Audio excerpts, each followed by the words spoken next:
Assalamualaikum warahmatullahi wabarakatuh. Pemirsa TVMO, apa kabarnya hari ini? Semoga selalu dalam lindungan Allah Subhanahu wa taala. Senang sekali saya Reni Risti kembali hadir menemani Anda dalam program podcast TV Show TV Muhammadiyah, ngobrol sering tanpa boring, cuma di sini tempatnya. Seperti biasa, kalau kita sudah berada di program podcast TV Show, kita pasti bakalan ngobrolin segala sesuatu yang penting, yang menarik, yang viral, berbagai tips dan trik juga ada di sini. Dan tentunya saya nggak mungkin sendiri. Hari ini saya sudah bersama dengan narasumber saya yang nun jauh di sana. Ada Kak Sherly. Assalamualaikum Kak. Waalaikumsalam. Gimana kabarnya? Baik, Kak Reni. Baik. Terima kasih ya udah mau diundang di podcast TV Show. Sama-sama. Nih kalau dari dengar suaranya aja, semoga pemirsa TVMO udah bisa nebak ya hari ini kita bakalan ngobrolin apa sih. Jadi hari ini kita bakalan ngobrolin tentang voice over. Dan lebih tepatnya adalah ini aku bakalan ngobrol panjang tentang komunitas Badas voice over.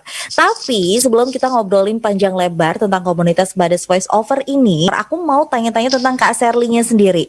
Kak Sherly, boleh diceritain gak sih ke kita semua, Kak Sherly ini udah berapa lama sih berkecimpung di dunia voice over ini sendiri? Ya, jadi waktu itu saya mengenal dunia voice over sejak tahun 2000. Kala itu saya bekerja sebagai penyiar di sebuah radio. Dari situ kan belajar untuk isi iklan radio dan sebagainya. Dan kemudian mulai nih ada project dari klien luar untuk minta diisi suara untuk iklannya dan sebagainya. Sebenarnya otodidak sih kalau bisa dibilang menjadi voice over talent. Kemudian setelah 8 tahun di radio, saya merambah ke dunia televisi. Ceritanya hijrah dari Surabaya waktu itu 8 tahun di radio Surabaya. Kemudian saya berpindah ke Jakarta. Saya mulai merambah ke televisi begitu kan ya. Dan di televisi sendiri saya nggak langsung profesinya sebagai voice over talent, tapi waktu itu awalnya jadi assistant producer. Kemudian melakukan banyak hal, jadi floor director juga, kemudian reporter juga, apalagi ya, syuting kemana-mana seperti itu kan. Dan khusus saya akhirnya mendalami atau punya pekerjaan khusus sebagai voice over talent itu di tahun 2014. Waktu itu voice over talent untuk entertainment news di Net TV. Lanjut sampai sekarang. Dan ini udah cukup lama banget nih, berarti kan berkecimpung kalau yang benar-benar fokusnya itu kan dari tahun 2014 sampai dengan sekarang kurang lebih 6 tahun. Ini kalau boleh diceritain ke kita suka dukanya jadi voice over Kak. Apa aja sih Kak? Banyak sukanya sih sebenarnya daripada dukanya. Kalau sukanya bisa dibilang kalau cerita flashback masa sekolah gitu ya. Waktu masih sekolah dulu, kalau ada pelajaran bahasa Indonesia misalnya kan ada dialog gitu. Itu rasanya suka banget atau rasanya kepengen banget ditunjuk guru untuk bisa memerankan dialog itu gitu kan. Misalnya ada dialog siapa dengan siapa, seneng aja ngebacain kayak gitu. Ternyata itu adalah bibit untuk beberapa tahun kemudian akhirnya menjadi voice over talent. Kayak gitu sih. Jadi sukanya memang bisa apa yang disukai, menyampaikan pesan, mengekspresikan dialog itu bisa bisa disalurkan, kemudian dibayar, itu kan lebih happy lagi kan ya. Kalau dukanya adalah khususnya di awal-awal dulu kan kalau nggak tahu tentang rules, kita jadi dalam tanda kutip bisa dikerjain gitu. Maksudnya revisi tanpa tahu kan di awalnya. Kalau kita punya rules gitu kan, kita bisa sampaikan di awal, jadi kesepakatan di awal seperti apa, revisinya berapa kali dan sebagainya. Jadi lebih banyak sukanya sebenarnya dibanding dukanya. Oke, seneng ya. Kayaknya bisa kebayang ada hal yang kita senengin tapi kita dibayar gitu, dan bisa bekerjanya juga di mana aja. Sebenarnya voice over tuh kayak lebih fleksibel untuk apa sih, tempat bekerjanya gitu, dan jam kerjanya juga.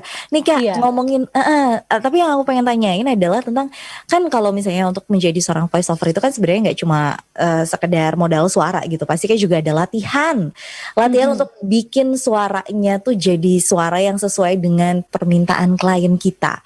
Kalau Kak Sherly sendiri, latihannya tuh kayak gimana Kak? Tadi Kak Sherly bilang otodidak. Otodidaknya tuh kayak gimana sih Kak? Iya, karena memang bisa dibilang awalnya memang karena mengamati sendiri, suka dengerin iklan, kemudian, apa ya, bisa explore aja. Jadi dari skrip yang ada itu dipelajari, kira-kira emosinya seperti apa sih, kira-kira pesan yang mau disampaikan seperti apa. Jadi itu disesuaikan dengan tone suara yang akan kita ambil, kemudian penggalan-penggalan dalam satu kalimat itu mana aja kata yang perlu dipenggal, komanya, titiknya gitu kan.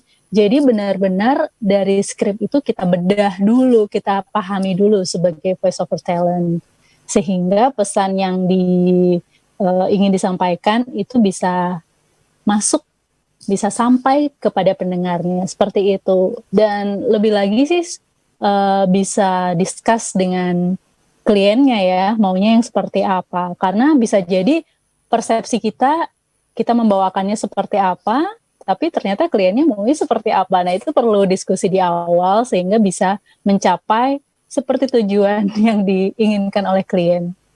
Oke, ingat gak sih Kak berapa lama gitu Kak Sherly belajar ya, bener-bener belajar sampai akhirnya pede, oke, aku fokus di voice over nih.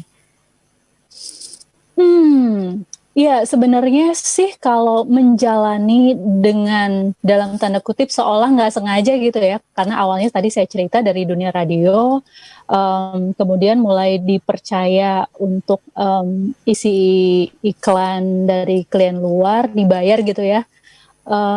Saya nggak ingat awalnya tuh tahun berapa tepatnya, cuman sampai akhirnya ketika saya mulai merambah dunia televisi, melakukan ini dan itu, kemudian di tahun 2014 itulah saya ngerasa bahwa waktu itu juga memang ada kesempatan sih, ada tawaran. Aku pikir aku suka banget dari semua yang kukerjakan di televisi, di radio selama itu.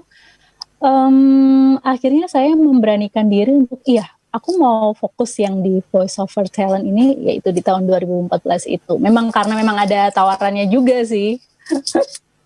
Ya. Nah, ini nanti di segmen berikutnya kita bakalan ngomongin tentang komunitas Badas Voice Over itu sendiri, yang konon katanya ini anggota komunitasnya itu nggak cuma ada di area Jakarta, tapi juga hampir di seluruh Indonesia. Untuk itu jangan kemana-mana, tetap di podcast TV Show TV Muhammadiyah, ngobrol sering tanpa boring, cuma di sini tempatnya.